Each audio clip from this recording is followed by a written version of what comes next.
주님은 우리 왕이라. 하나님이 내 힘입니다. 두 번째 시간입니다. 여러분, 돈이 얼마나 힘이 있는가요? 돈은 우리에게 편안함을 가져다 줍니다. 집을 살 수 있게 해주고 또 좋은 음식을 사서 먹게 해줍니다. 필요한 물건을 사고 생활의 불편함을 덜어주고 안정된 환경을 만들어줍니다. 돈이 있으면 이 세상에 올리라는 게 사회적 지위가 또 생기기도 합니다. 또 돈이 있는 사람에게 사람이 몰리는 것이 사실입니다. 또 돈으로 내가 하지 않아도 대신 누구 사람을 사서 이렇게 시킬 수도 있습니다. 그 사람들은 돈으로 원하는 것을 할 수 있고 문제를 해결할 수 있고 돈이 있으면 행복하고 걱정이 없어질 것이라고 생각합니다. 그러나 이게 사실 일정 부분 맞는 얘기입니다. 그래서 돈을 모으기 위해서 일생 동안 일생을 소비하는 이유가 여기에 있습니다. 그러나 돈이 할 수 없는 것도 있다는 얘기예요. 가정의 평안은 돈으로 살 수 있는 것이 아닙니다. 사랑하는 것 돈으로 되는 게 아닙니다. 가정이 화목해지는 것 돈 많이 있다고 화목해지지 않습니다. 가정 안에서 진심 어린 대화는 돈으로 살 수가 없습니다. 돈으로 사람은 고용할 수 있지만은 그 사람의 진심과 신뢰는 돈으로 살 수가 없는 것이에요. 돈으로 맺은 관계는 거의 대부분 깨지게 돼 있어. 부자 간에도요, 돈이 개입되면 부자 간에도 멀어져요. 돈으로 마음의 상처 치료되지 않습니다. 돈으로 전염병을 막지 못합니다. 우리가 코로나 팬데믹 때 겪었잖아요. 경제가 그때 한 건 아무것도 없었습니다. 속수무책 있어요. 돈으로 사고를 막을 수 없습니다. 돈으로 자연재해 막아지지 않습니다. 돈으로 영혼의 만족을 누릴 수가 없습니다. 돈이 나의 생명을 보장해 주지 않습니다. 돈은 죽음 앞에 매우 무기력합니다. 돈이 힘이 있는 것 같지만 그렇게까지 많지는 않습니다. 분명히 돈은 한계가 있습니다. 그래서 돈은 별로 힘이 없다, 있는 것처럼 보이지만 별로 힘이 없다, 이렇게 정의를 내려도 절대로 틀린 말이 아닙니다. 사람들은 명예나 권력이 힘이라고 생각합니다. 명예가 있으면 사람들의 인정을 받고 권력이 있으면 세상을 움직일 수 있기 때문에 그런 말을 하는 것이에요. 그래서 더 높은 자리를 위해서 열심히 달려갑니다. 그러나 그 명예와 권력도 영원하지 않습니다. 오늘 박수를 받던 사람이 그 다음날 비난을 받고 있는 것을 우리가 너무나 많이 봅니다. 어제까지 높은 자리에 있던 사람이 오늘 아침에 한순간에 내려온 케이스를 우리가 많이 봅니다. 명예와 권력은 잠시 빛날지는 모르겠지만 그렇게 오래가지 않습니다. 명예와 권력도 힘이 있는 것이 아닌 것이에요. 사람은 자신을 도와줄 사람이 많이 있으면 또 이것이 힘이라고 생각을 합니다. 아는 사람이 많으면 길이 열린다, 이렇게 말하는 이유가 여기에 있어요. 사람이 재산이다, 이렇게 말을 하는 경우도 있습니다. 많은 사람과 관계를 맺고 넓은 인맥을 갖고, 물론 이렇게 사람의 도움이 필요한 것은 사실이에요. 그러나 사람의 마음은 언제 변할지 모릅니다. 함께 웃던 사람이 내일 등을 돌릴 수가 있고, 좋을 때 곁에 있던 사람이 어려워지면 떠나는 케이스가 부지기입니다.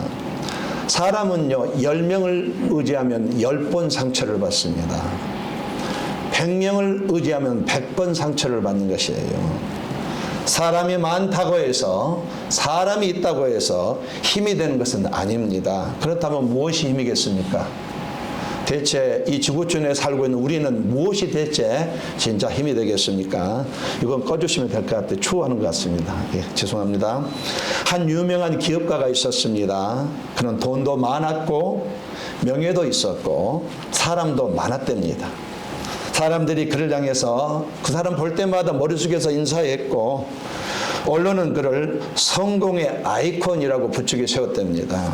그가 말했습니다. 돈이 내 힘이고 사람이 내 자산이다. 나는 무너지지 않는다. 뭐 이런 식으로 얘기를 했던 것 같아요. 하지만 인생은 알 수 없는 것입니다. 인생의 풍랑은 예고 없이 찾아오는 것이에요. 갑작스러운 사고로 느닷없이 병원에 실려갔고 한순간 몸을 움직일 수 없는 중환자가 되었습니다. 그가 그렇게 자신했던 자기 회사도 흔들리기 시작했고 믿었던 동업자들이 연락을 끊었습니다. 그를 따르던 그 많은 직원들도 점차 그를 떠나가기 시작했습니다. 하루아침에 그는 무기력한 사람이 되어버렸습니다. 그때 깨달았습니다. 돈도 명예와 권세도 사람도 나를 붙들어주지 못하는구나. 모두 사라졌지만 하나님은 여전히 나와 함께 하시는구나. 그는 오랜만에 눈물을 흘리며 기도했습니다. 주님, 이제야 알겠습니다. 제가 가진 것이 힘이 아니라 주님이 내 힘입니다. 내 안에 거하신 성령님이 나의 힘입니다. 라고 고백을 했답니다. 그날 이후에 그의 인생은 진짜 달라졌습니다. 형편은 여전히 어려웠지만 그의 마음속에는 그전에 없던 평안으로 채워진 것이에요.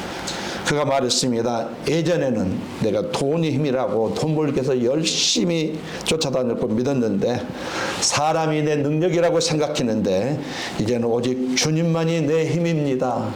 내 안에 계신 성령님이 나의 힘입니다. 라고 간증을 했습니다. 세상은 우리에게 돈이 힘이라고 말합니다. 세상은 명예와 권력이 힘이라고 말합니다. 세상은 사람이 힘이라고 말하지만 그 모든 것이 무너질 때에 진짜로 하나님이 힘이 되심을 깨닫게 되는 것이에요. 그리고 그때 아마 고백합니다. 하나님이 내 힘입니다. 이렇게 고백합니다. 네 안에 계신 성령님이 나의 힘입니다. 고백하게 된다는 얘기예요. 우리 그리스도인들이 하나님이 나의 힘입니다 라고 고백하는 근거가 어디에 있겠습니까? 오늘 본문이 그것을 말하고 있습니다. 하나님이 내 힘입니다. 네 안에 계신 성령님이 나의 힘입니다 라고 고백하고 이 고백하는 이유에 대해서 정확하게 말하고 있습니다. 바벨론 포로기의 이스라엘 모든 것을 잃었습니다. 모든 것을 잃었습니다. 나라는 무너지고 성전은 불타고 백성들은 포로로 끌려가서 타국에서 노예처럼 살았어요. 그들의 마음에는 절망밖에 없습니다. 아무런 소망이 없습니다. 하나님이 우리를 버리셨다. 우리는 이제 끝났다. 우리에게는 다시 일어날 힘이 없다라고 여겼습니다. 그러나 그때 하나님께서는 이사야 선지자를 통해서 말씀하십니다. 29절 말씀에 피곤한 자에게는 능력을 주시며 무능한 자에게는 힘을 더하신다. 무슨 말이냐면 그 바벨론에 있는 이스라엘 중에 내가 너희 안에 힘을 불어넣어 주겠다 이 말씀을 하신 거예요. 31절 말씀 오직 여호와를 앙망하는 자는 새 힘을 얻으리리. 내가 하늘의 힘을 주겠다. 세상에 주는 힘이 아니다. 어떤 어려움이 있어도 이 힘을 가지면 다시 일어나게 하는 이 힘을 내가 너에게 주겠다. 이렇게 말씀하시는 것이에요. 아시는 대로 포로 생활은 살 맛이 나지 않습니다. 죽는 것보다도 못한 삶이었습니다. 차라리 죽는 것이 나은 인생이었어요. 그런데 그 자리에 하나님이 힘을 주시자 느닷없이 절망에서 소망으로 바뀌게 된 것이에요. 다시 예루살렘 고향으로 돌아갈 것이라는 소망을 갖게 되었고 인내하며 기다릴 수 있는 힘을 받게 되었습니다. 그리고 실제적으로 이 소망은 수십 년 뒤에 예루살렘으로 돌아가는 발걸음이 시작이 된 것이에요. 하나님이 주시는 힘은요, 절망한 민족을 다시 움직이게 했답니다. 하나님이 그들 안에 힘을 주시니까 그 절망의 자리에서 소망을 노래하더래요. 그래서 그들은 외쳤습니다. 하나님이 내 힘입니다. 신약으로 말하면 성령 하나님이 내 힘입니다. 이렇게 외쳤던 거예요. 하박국 선지자도 이 고백을 같이 했습니다. 나라가 무너지고 무화과 나무에 열매가 없고 밭에 소출이 없고 외양간에 소가 없는 절망의 시대에 그런 노래였습니다. 하박국 선지자는요, 나는 굶어도 괜찮은데 아버지인 나는 굶어도 내 자식에게만큼은 굶어 죽이면 안 돼. 굶으면 안 되거든요. 근데 자식에게 먹을 것이 아무것도 없는 상황이에요. 이해가 되시면 아멘 하시겠어요? 나는 그저 굶으면 돼요. 그러나 내 자식을 굶으면 못 보는데 자식에게 줄 양식이 아무것도 없는 상황입니다. 그런 상황에 그가 이렇게 고백합니다. 비록 무화과 나무가 무성치 못하며 포도나무에 열매가 없으며 감람나무에 소출이 없으며 밭에 식물이 없으며 우리의 양이 없으며 외양간에 소가 없을지라도 나는 여호와로 말미암아 즐거워하며 나의 구원의 하나님으로 말미암아 기뻐하리로다. 그리고 또다시 그가 이렇게 선언합니다. 주 여호와는 나의 힘이시라. 절박한 가운데 하는 고백이에요. 아무것도 없는데도 주 여호와는 나의 힘이시라. 그가 나의 발을 사슴과 같게 하사 나를 나의 높은 곳으로 다니게 하시리로다. 이것이 잘 나갈 때 하는 고백이면 이해가 돼요. 그런데 자식에게 먹을 양식조차 없는 상황에서 한 고백이 하나님이 내 힘입니다 라고 고백했다는 얘기예요. 이후로도 상황은 변하지 않았지만은 그런데 그의 시선이 바뀌었습니다. 문제만 바라보던 그 시선이 이제는 하나님으로 바뀌었습니다. 절망이 했던 그 시선이 이제 찬양으로 바뀌었대요. 그가 외쳤습니다. 내가 의지하던 모든 것이 무너졌지만 여호와가 나의 힘이다. 내 안에 계신 성령님이 나의 힘이다. 이렇게 고백했다는 얘기예요. 다윗도 광야에서 수없이 하나님의 힘이라는 것을 고백했습니다. 그가 고백합니다. 나의 힘이 되신 여호와여 내가 주를 사랑하나이다. 우리 같이 한번 읽겠습니다. 시작. 나의 힘이 되신 여호와여 내가 주를 사랑하나이다. 여호와는 나의 반석이시요 나의 요새시요 나를 건지시는 이시요 나의 하나님이시요 내가 나의 자리시요 나의 방패시요 나의 구원의 불이시요 나의 산성이시로다. 기나긴 동안 광야를 도망을 다녔습니다. 3개월이 아니고 3년도 아니고 무려 12년입니다. 정확하게 하면 22년이에요. 젊을 때 도망 다닌 기간이 12년, 더 길게 잡으면 22년 동안 도망을 다닌 사람이 한 고백이 이겁니다. 아들 낳은 굴 속에 숨어 있을 때에 아무것도 할 수 없을 때도 그는 아무것도 힘이 되지 못하고 하나님이 그의 힘이 되었다고 고백하는 것이에요. 또 다윗은 이렇게 고백합니다. 이 하나님이 힘으로 띄우시며 내 길을 완전하게 하신다. 무슨 말이냐면 하나님이 내게 힘을 주시고 내 길이 온전하게 하신다. 하나님이 내게 힘을 주시고 내 길을 온전하게 하신다. 그냥 다윗에게 하나님은 그냥 단지 도와주는 분이 아니고 하나님이 그 자체가 나의 힘이 근원이다. 오늘날 말은 네 안에 계신 성령님이 나의 힘이다. 이렇게 고백하고 있는 거예요. 따라하겠습니다. 네 안에 계신 성령님이 나의 힘입니다. 네, 지금 이렇게 다윗이 이것을 고백하고 있는 것이에요. 자기가 가졌던 군대나 무기가 힘이 아니었어요. 그가 가진 물질이 힘이 아니었습니다. 그가 가진 권력이 힘이 아니라 하나님이 내 힘입니다. 이렇게 고백했습니다. 그가 그렇게 고백했다면 우리도 얼마든지 고백할 수 있습니다. 내 안에 계신 성령님이 나의 힘입니다. 라고 자신 있게 고백할 수 있는 것이에요. 돈이나 명예나 권력, 사람이 힘이 아니고 네 안에 계신 성령님이 나의 힘입니다. 우리는 고백해야 될 것입니다. 돈이 힘이 있는 것은 사실이지만 한계가 있어요. 죽음 앞에 아무런 힘을 쓰지 못합니다. 명예와 권력은 잠시 사람들의 입에서 칭찬 있을 뿐이지만 시간이 지나면 반드시 사라집니다. 사람은 함께 웃을 수 있어도요, 내 영혼은 붙들어주지 못합니다. 그러므로 오늘 우리에게 필요한 고백을 한 가지 말하려고 한다면, 내 안에 계신 성령님이 나의 힘입니다 라고 얼마든지 우리도 고백해야만 되고 고백할 수 있고, 이렇게 고백하면서 우리 인생을 살아가야 되는 것이에요. 돈이 사라져도 주님은 여전히 내 안에 계십니다. 명예가 무너져도 성령 하나님이 여전히 내 안에 계셔요. 사람이 떠나가도 여전히 성령 하나님은 내 안에 계십니다. 그래서 진짜 나의 힘은 성령 하나님이신 거예요. 하나님이 내 힘이심으로 우리는 이 세상 앞에서 담대하게 살 수 있는 근거가 이미 갖춰진 것입니다.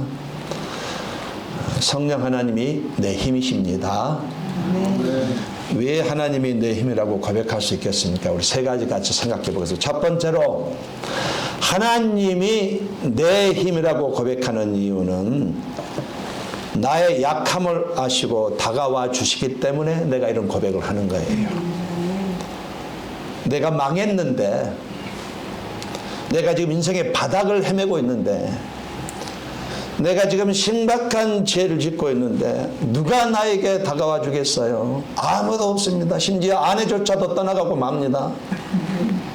그런데 하나님은 반대로 움직여 주신 것이에요. 인생의 밑바닥을 헤매고 있는 그때에도, 심각한 죄를 짓고 있는 그때도 하나님은 내게 다가와 주신다고 성경에 말하고 있습니다. 27절 말씀 같이 읽겠습니다. 시작.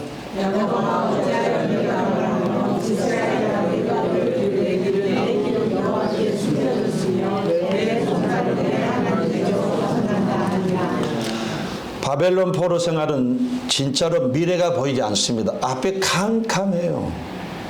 한마디로 깍깍합니다. 뭔가 좀 이렇게 빛이라도 보여야지 살맛이 나는데 아무것도 보이지 않습니다. 하나님께 부르짖어도 응답이 없는 것 같습니다. 그래서 그들은 생각한 것이에요. 하나님이 우리를 잊으셨다. 하나님은 우리의 고통을 모르신다. 그러나 하나님은 그들의 탄식을 다 듣고 계셨어요. 그들의 속마음까지도 다 알고 계셨어요. 그들의 아픔이 어떤지도 다 알고 있었습니다. 그들의 고통이 무엇인지 다 알고 있었어요. 그래서 28절에 말씀하시는 것이에요. 너는 알지 못하느냐? 듣지 못하느냐?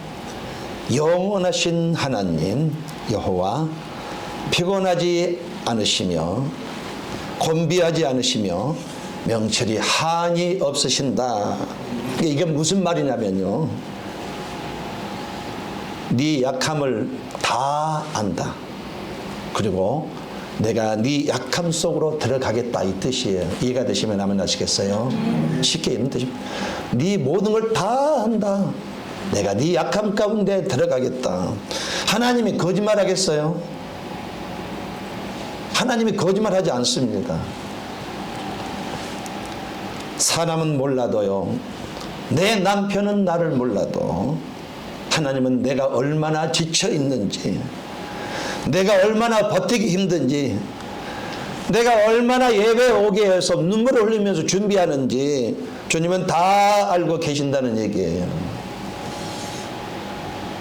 하나님은 강하지 못하고 왜 이렇게 약하냐 이렇게 꾸짖는 분이 아니시고, 내가 약하면 약할수록 나에게 더 신경을 써주시는 하나님이란 얘기예요.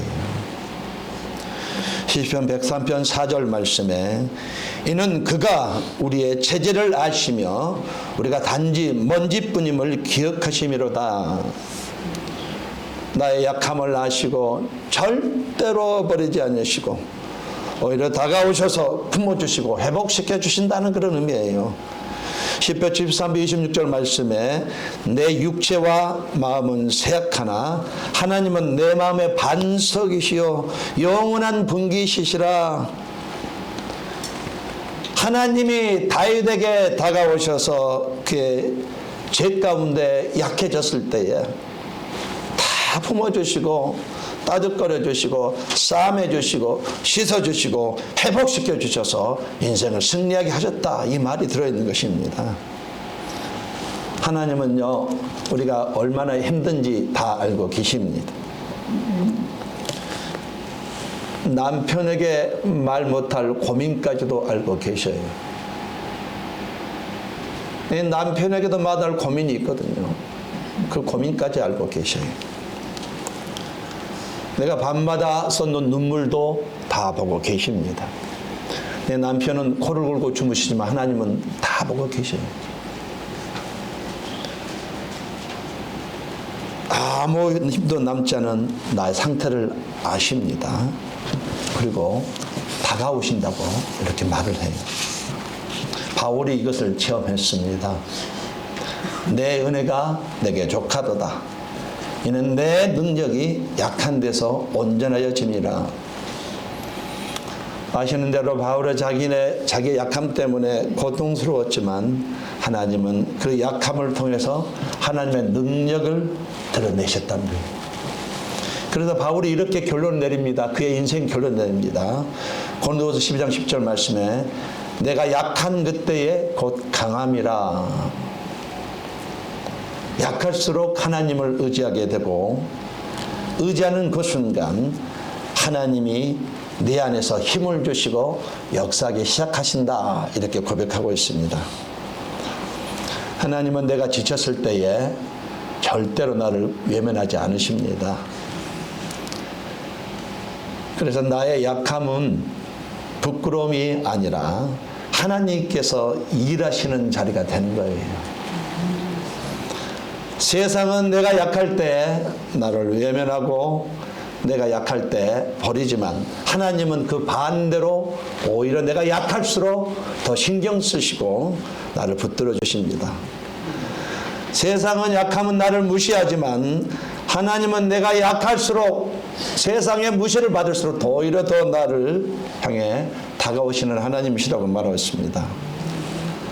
약한 나를 불쌍히 여기시며 강한 팔로 붙드시고 결국은 새 힘을 주시고 회복시켜 버리시는 고집스러운 아버지 하나님이셔요.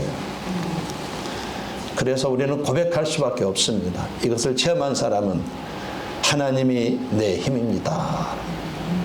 성령 하나님이 내 힘입니다. 내 안에 계신 성령님이 나의 힘입니다. 고백하지 않을 수가 없습니다. 약한 나에게 다가오신 하나님이 바로 나의 참된 힘이라고 고백하게 되는 것입니다. 그러므로 여러분이 약해져 있을 때에 낙심하지 마시고 기도하시기를 예수님으로 간절히 권면드립니다. 두 번째로 하나님이 내 힘이라고 고백하는 이유는 지친 나에게 힘을 주시기 때문에 그렇습니다.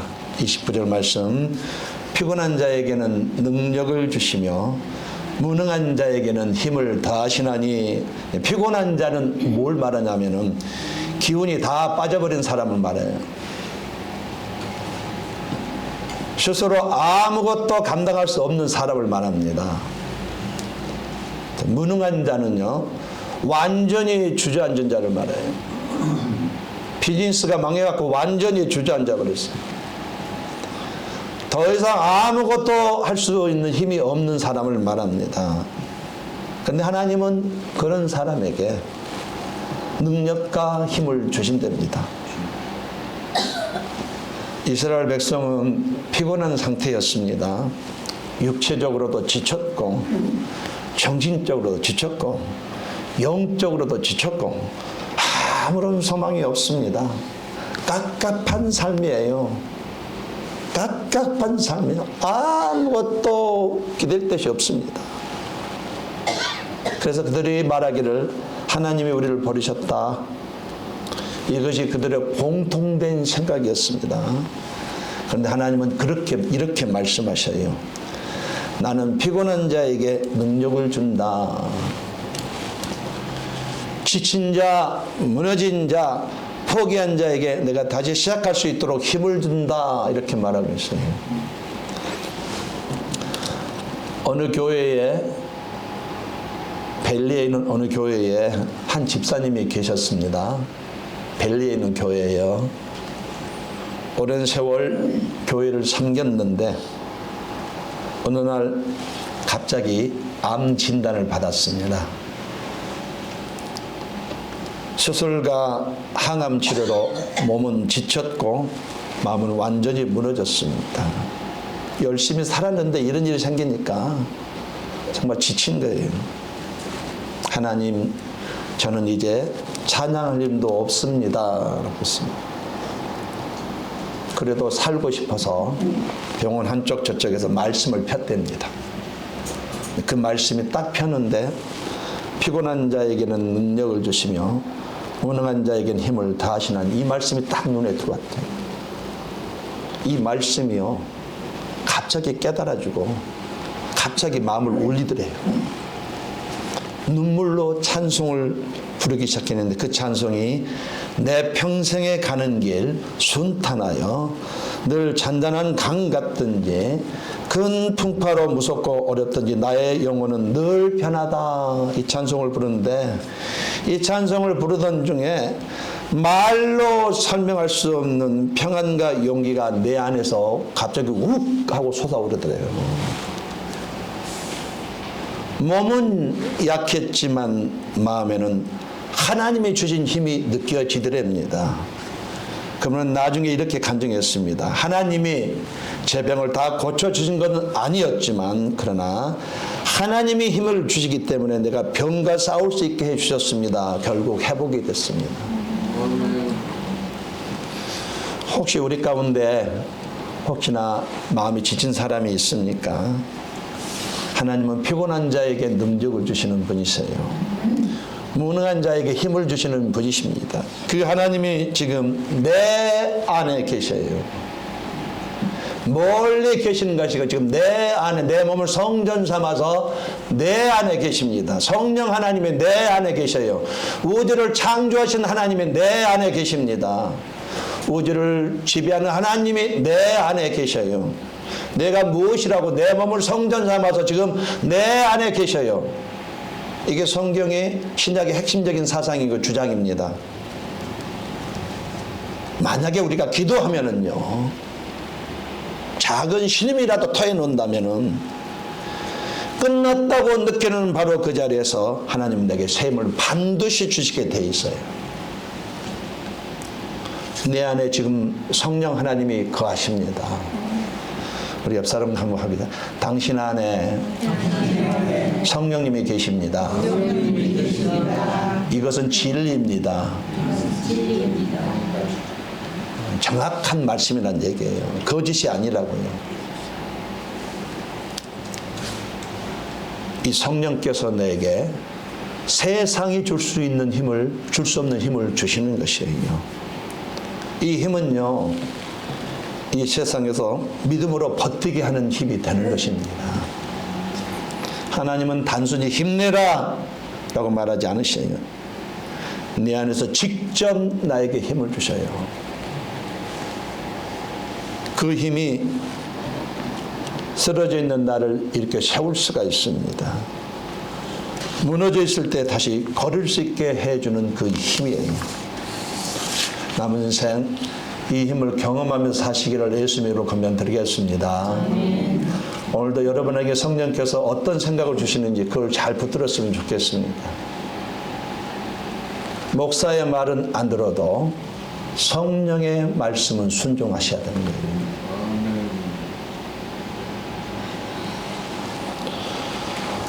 자, 이같이 첫 번째, 하나님이 내 힘이라고 고백하는 이유는 나의 약함을 아시고도 여전히 다가와 주시기 때문에 이분이 나의 힘입니다라고 고백할 수 있습니다.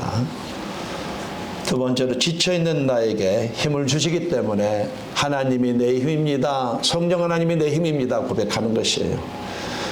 마지막 세 번째로 하나님이 내 힘이라고 고백하는 분명한 이유는 하나님을 바라볼 때마다 새 힘을 주시기 때문에 그렇습니다. 31절 말씀을 같이 한번 읽어보겠습니다. 시작. 우리 여호와를 악망하는 자는 새 힘을 얻으리니 우리가 내가 올라가라 것이며 다른 박자라도 우리하지 아니하고 걸어가도 우리하지 아니하리라. 악망한다. 이 말을 참 여러분 우리 한국 성경이 중국 한문 성경을 번역하다 보니까 한문의 의미가 닮이 있어요. 근데 이게 무슨 의미냐면요. 하나님을 바라보며 기대한다라는 뜻이에요. 악망한단 말이. 조금 더 강한 표현은 뭐냐면은 하나님을 바라보며 기도한다는 뜻입니다. 이 악망한단 말은. 기도한다는 뜻이에요. 기도한다는 뜻이에요. 하나님을 바라보며 기도한다 뜻입니다. 마음의 눈을 하나님께 두고 하나님 도와주세요. 이것이 바로 악망이라는 것이에요. 여러분 하나님을 악망하시기를 예수님으로 권면 드리겠습니다. 하나님은요 하나님을 바라보고 기대하는 사람에게 새 힘을 주십니다. 여러분 자녀 키워봤잖아요. 어린 자식이 나만 바라보고 있으면 과자를 안 사줄 수, 돈이 없어도 빚을 내서 사주게 돼 있어요. 여러분 경험해 보셨잖아요. 나는 떨어지는 옷보다 자식은 좋은 옷 입히고 싶잖아요. 이게 하나님이세요. 동의하시면 아멘 하시겠어요? 나보다 훨씬 차원이 높으신 분이에요. 이 하나님이 내가 바라보는데 눈길 돌리는 분이 아니란 얘기예요. 성경은 이 힘을 독수리 날개치며 올라감으로 표현하고 있습니다. 독수리는 바람이 불어올 때 오히려 그 바람을 타고 더 높이 날아오르거든요. 하나님을 바라보는 사람, 하나님을 바라보고 기도하는 사람은 고난의 바람이 불 때에 떨어지는 것이 아니라 그 고난의 바람을 이용해서 올라간다 이 얘기입니다. 다니엘이 그랬습니다. 바벨론 포로 가운데 있던 다니엘 하루 3번씩 하나님께 기도했습니다. 그 명령을 어기면은 사자굴에 던져질 것을 알면서도 창문을 열고 예루살렘을 향해서 무릎을 꿇었습니다. 상황을 보지 않았어요. 다니엘이 17살 청소년 시절에 하는 얘기는 거예요. 20살이 아직 안 됐던지 21살 정도 됐을 때 하는 얘기입니다.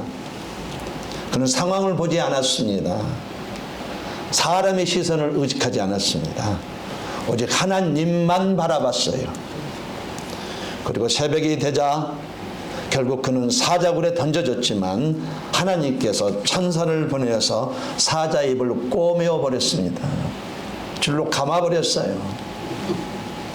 그리고 새벽이 되자 그는 평안한 얼굴로 나왔습니다. 이렇게 하나님을 바라보는 자에게는 이런 일이 일어나는 것이요. 새 힘을 주십니다. 그 새 힘은 사자를 이기는 힘이에요. 두려움을 이기는 힘입니다. 다니엘이 사자를 본 것이 아니라 하나님을 바라보았기 때문에 그는 두려움 속에서도 평안할 수 있었습니다.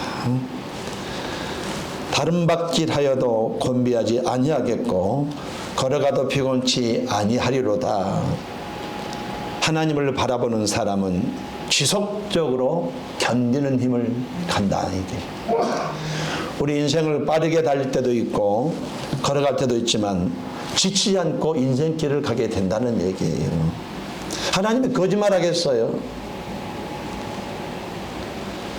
삶의 바람이 거세게 불 때에 문제가 있어서 앞을 가를 때에 자녀 때문에 힘들고 어려울 때에 괴로울 때에 아무것도 보이지 않을 때에 깝깝할 때에 그때가 바로 하나님을 바라보라고 말씀하셔요.